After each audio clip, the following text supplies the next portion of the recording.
Dear Diary, November 30th, 1982. I held that vinyl in my hands for the very first time. The white cover, and I had no idea that I was holding history itself. But before I tell you about that night, I need to take you back to a year when America was desolate. It's 1982. Ronald Reagan is in his second year as president, and America is on its knees. The recession had begun in July 1981, but by 1982, it had become a storm. In March of that year, 9% of Americans were unemployed. By December, 10.8%. That was the highest number since the Great Depression. Just imagine it. Diary, 12 million people looking for work. Entire families losing their homes. The factories in Detroit at the standstill. The auto industry collapsing. Interest rates, they were over 20%. 20%. No one could buy a house. No one could start a business. And Reagan, his approval rating fell to 35%. People were angry, afraid, hungry. On the streets of Los Angeles, where Michael was recording, you could see the contrast. The mansions of Beverly Hills still sparkled. But downtown, there were homeless tents and soup lines. MTV had just been born in August 1981, but it still refused to feature black artists. Doesn't fit the rock profile of the channel, they said. In the middle of an economic crisis, segregation was still alive and strong, and it was in this context, in this divided, fearful, hopeless America, that Michael Jackson walked into Westlake Recording Studios. April 14th, 1982. Noon. Michael Jackson and Paul McCartney entered Westlake Recording Studios on Santa Monica Boulevard. The first song they recorded, "The Girl Is Mine." Two of the biggest artists on the planet in one studio, while outside, America was falling apart. The producer was Quincy Jones, the same genius who had produced Off the Wall. But this time, Michael had an obsession. I want an album where every song is a hit. No B-sides, no filler tracks. Quincy looked at him and thought, this kid is crazy or a genius. They listened to 300 demos. 300. They chose only 30 to work on it, and from those 30, only 9 made it to the final album. Sound engineer Bruce Sweetie created what he called the acoustic recording process. He had Michael sing from different distances to the microphone, and for the sound effects, Sweetie rented doors from the Universal Studios lot just to capture the perfect creak for the wolf howls in Thriller. He tried recording his own dog all night. The dog didn't howl once. So Michael said, "Let me do it." And he howled, those iconic howls. That's Michael Jackson. The recording lasted 8 months, from April to November. Day after day, pure perfectionism. Eddie Van Halen came in to record the guitar solo on Beat It, one of the greatest rock guitarists playing for the king of pop. Vincent Price was called in to do the narration on Thriller. Rod Temperton wrote the words inside a taxi on his way to the studio. Vincent recorded it in 3 takes. Perfection. Meanwhile, on the streets of LA, the number of homeless people kept growing. Reagan gave speeches about patience. And Michael was building something the world had never seen before. November 30th, 1982.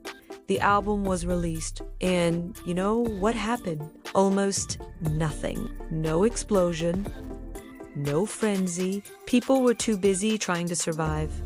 The album entered the charts and sold well, but it didn't explode. Not yet. Epic Records looked at it and thought, okay, it's good, it's sold. Next, but Michael knew. He knew he had something special. December 1982 arrived. America entered the coldest winter of the recession. Unemployment hit 10.8%. Families spent Christmas without gifts. And on the radio, the album played softly, shyly. "The Girl Is Mine" was the first single. It reached number 2. Good, but not revolutionary. Michael became obsessed with sales numbers. He called the label every day.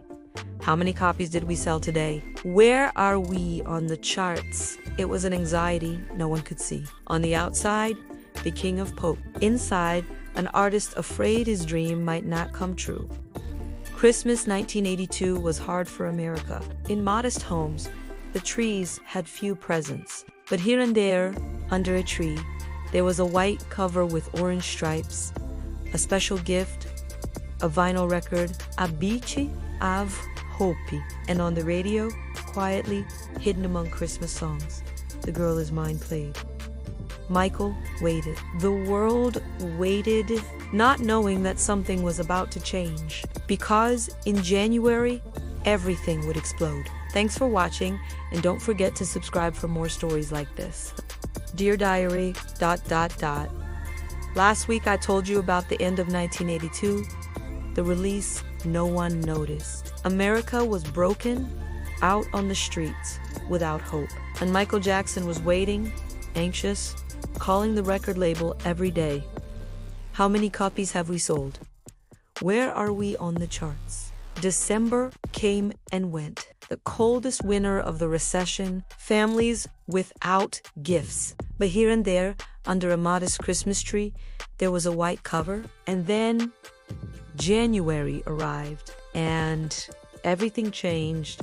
Billie Jean was released as the second single, January 2nd, and something started to happen. Something no one expected. Not the record label, not MTV. Maybe not even Michael himself. The song began to see Kalimbi, the charts, fast. Within 2 weeks, it was in the top 10. In 3 weeks, top 5. And on March 5th, 1983, it hit number 1. And it stayed there for 7 consecutive weeks. But wait, let me tell you what was really happening on the streets of America. Remember how MTV refused to play black artists? Well, Walter Yetnikoff, the president of CBS Records, was furious. He picked up the phone, called the MTV executives, and said something like this: "You going to play the Billie Jean video, or I'll pull every CBS artist off your channel." ALL of them. Hall and Oates, gone. Culture Club, gone. Billy Joel, gone. It's over. You choose. And MTV? MTV caved. And when they started playing Billie Jean, they couldn't stop. The video became the most requested in the channel's history at that point. Meanwhile, the album, in February 1983, it finally hit number 1 on the Billboard 200, and it stayed there for 37 weeks. 37 weeks on top. But the real explosion, it happened in March 25th, 1983, the taping of the special Motown 25. Yesterday, today, forever, at the Pasadena Civic Auditorium. Michael performed with his brothers. It was beautiful, nostalgic, the Jackson 5 but then the brothers left the stage.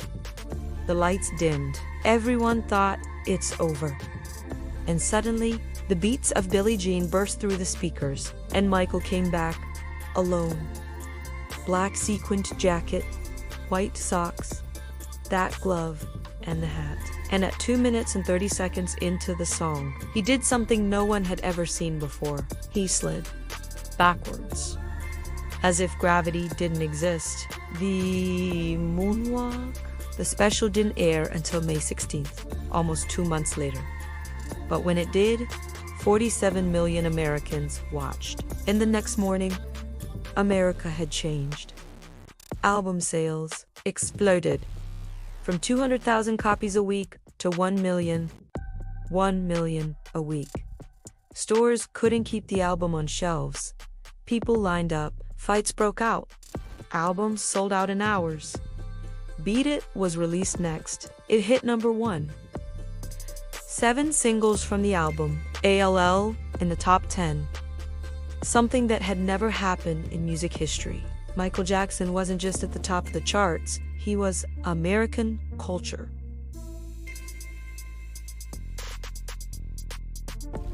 But wait, diary, before I tell you about the Grammys and the White House, I need to tell you about that video. Because what happened between June and December of 1983 was extraordinary. June 1983.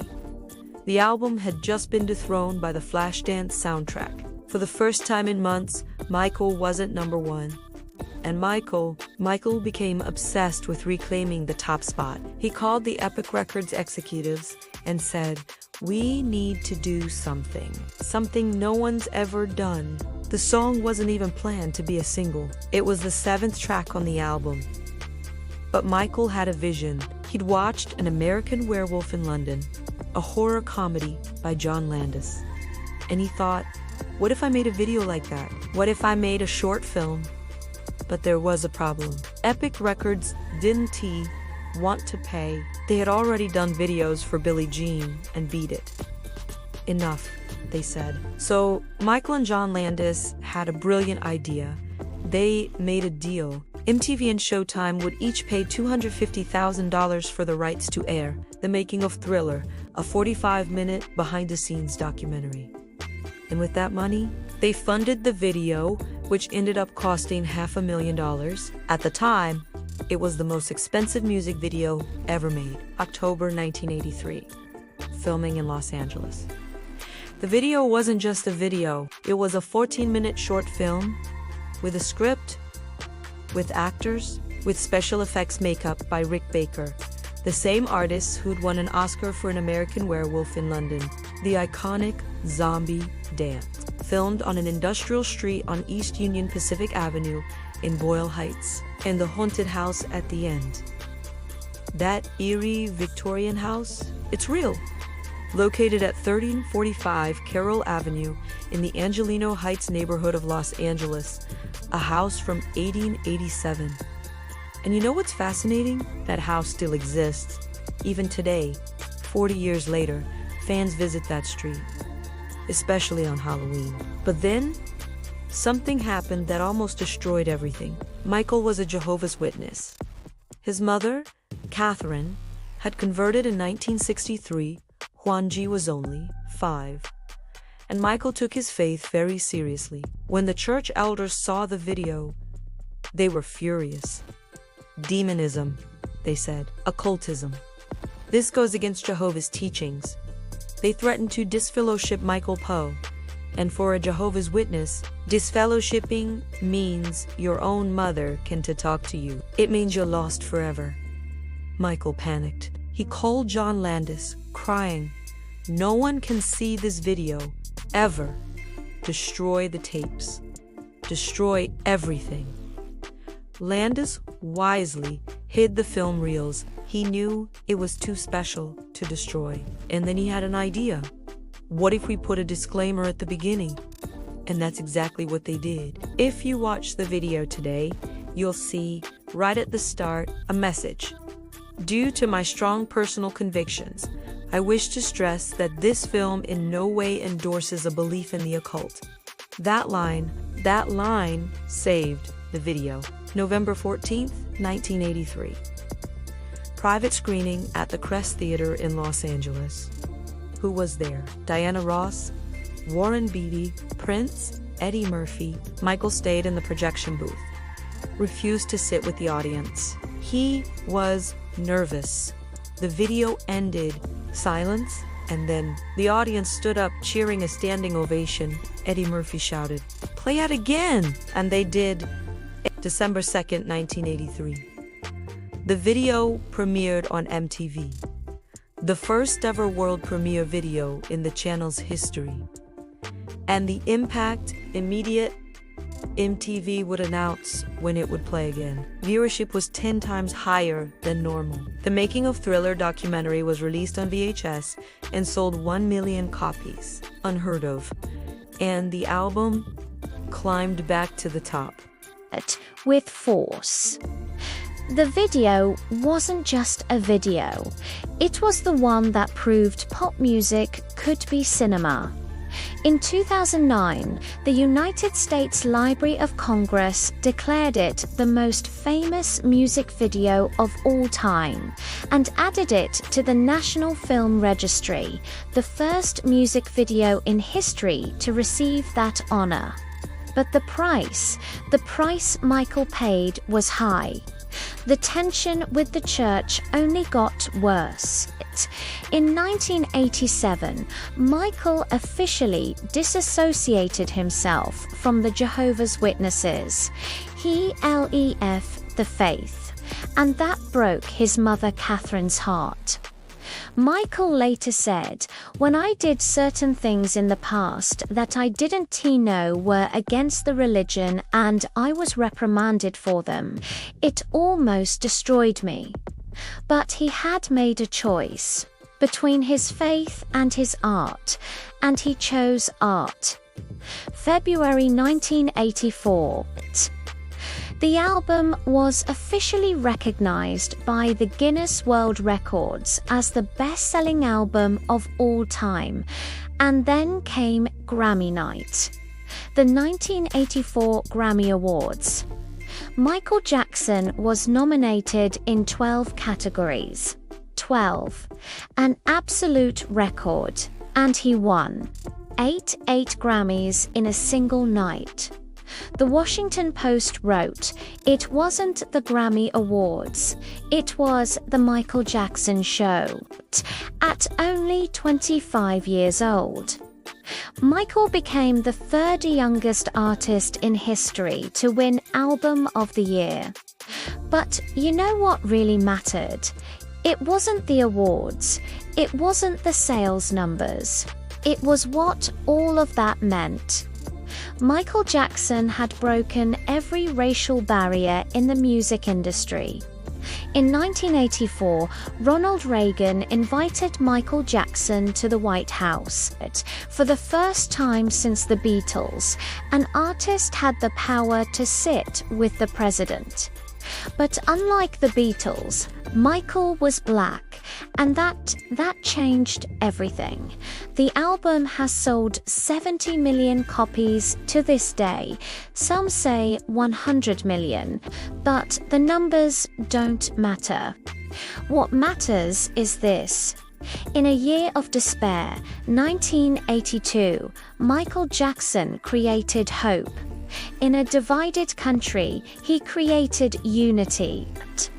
At a time when people couldn't afford food, they found money to buy that vinyl, because that vinyl was more than music. It was a door to another world, a world where you weren't poor, weren't unemployed, weren't discriminated against. You were simply human, dancing, feeling, living. Michael Jackson didn't just create the best-selling album in history. He proved that art can change the world. Today, when I hold that vinyl in my hands, when I see that white cover, those orange stripes, I don't see just an album. I see a miracle. I see a 24-year-old young man who walked into a studio in April 1982, while America was falling apart, and said, "I'm going to make something no one has ever made before." And everyone laughed. "Impossible," they said. But Michael didn't care. He worked for 8 months. He howled like a wolf. He wasn't making an album. He was making history. And you know what moves me the most? He did everything with love. Love for music. Love for perfection. Love for the people who needed that music at that exact moment in history. If he had released that album in 1980, before the recession, maybe it wouldn't have had the same impact. But in November 1982, when America was at its most broken, at that moment, America needed hope, and Michael Jackson delivered it. He delivered it with RHYTHM, with dance, with a melody that touched the soul. He did something presidents can't do. He made people of every color, every class, dance together, And when I put that vinyl on, when I hear that first beat, I am transported back to 1983, back to that magical moment when a 24-year-old black man proved that dreams are real. When a broken, divided America found hope in pure magic. November 30th, 1982. The day a white vinyl with orange stripes hit the stores. The day the impossible became possible. And every time I hear that album, every time I see a child trying to do the moonwalk, I smile, because Michael gave us something no one can take away.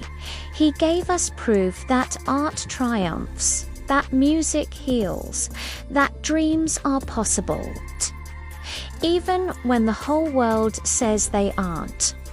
Forever Michael, forever within us.